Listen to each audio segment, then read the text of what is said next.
l'orphelinat Notre-Dame de la Miséricorde. Ici, la Vierge Marie veille sur les enfants. L'émotion était grande quand d'un terrain vague s'éleva pour la première fois les maçonneries qui allaient abriter ce qu'il convient d'appeler aujourd'hui une œuvre d'une grande générosité.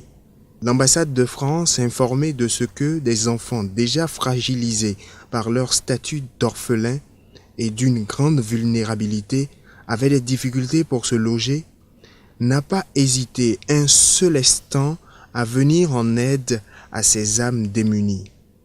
C'est cet ouvrage que le Club international des femmes de Cotonou est venu visiter ce matin. Visite qui tient plus d'une inspection méticuleuse et minutieuse des finitions que d'une simple visite de courtoisie.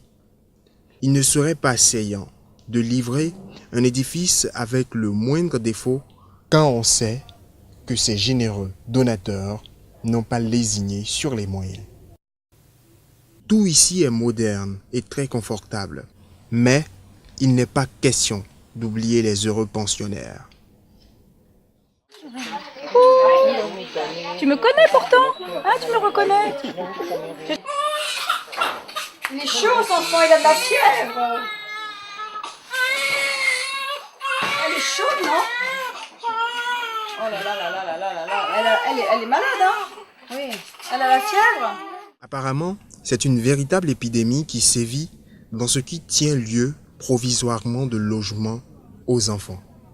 Une équipe de bénévoles du corps médical est en guerre contre la teigne, qui affecte les enfants du fait de la promiscuité et profite de l'occasion pour faire un dépistage systématique du virus HIV.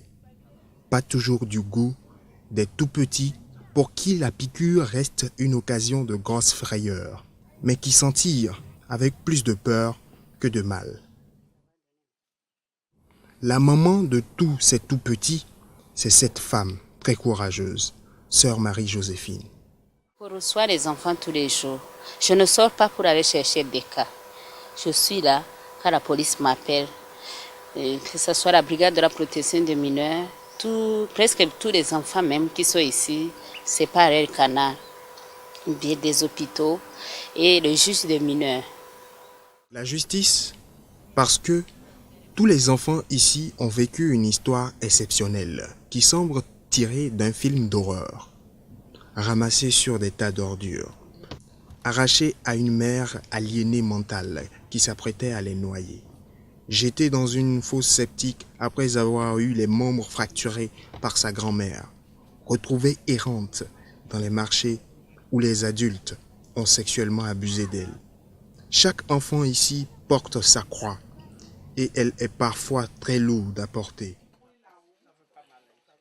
Je remercie à cette occasion aussi tous ceux qui ont vraiment contribué, de près ou de loin, à la réalisation de ce module que vous voyez. Vraiment, je remercie en particulier l'ambassade de France qui a accepté de nous venir en aide et nous donner ces fonds pour la construction. Grâce aux femmes du club international, parce que ce sont eux qui les connaissaient et qui les ont contactés pour nous. Et aussi, ils ont contribué dans beaucoup de choses. Vous allez voir les bungalows, l'installation du courant, l'eau, ces forages que Bororé nous a offert, la société Bororé. Mais vraiment, je n'en reviens pas. Je remercie vraiment le bon Dieu et tous ceux qui ont contribué. Que Dieu les rende sensibles. Une madone, une femme courageuse, un club de femmes au service des plus démunis, une grande complicité entre femmes de cœur, une ambassade au service de l'humanité. Et vous avez les ingrédients d'un cocktail magique qui s'appelle servir dans l'abnégation et qui peut déplacer les montagnes. Comme a dit sœur Marie-Joséphine, seul Dieu pourra vous récompenser.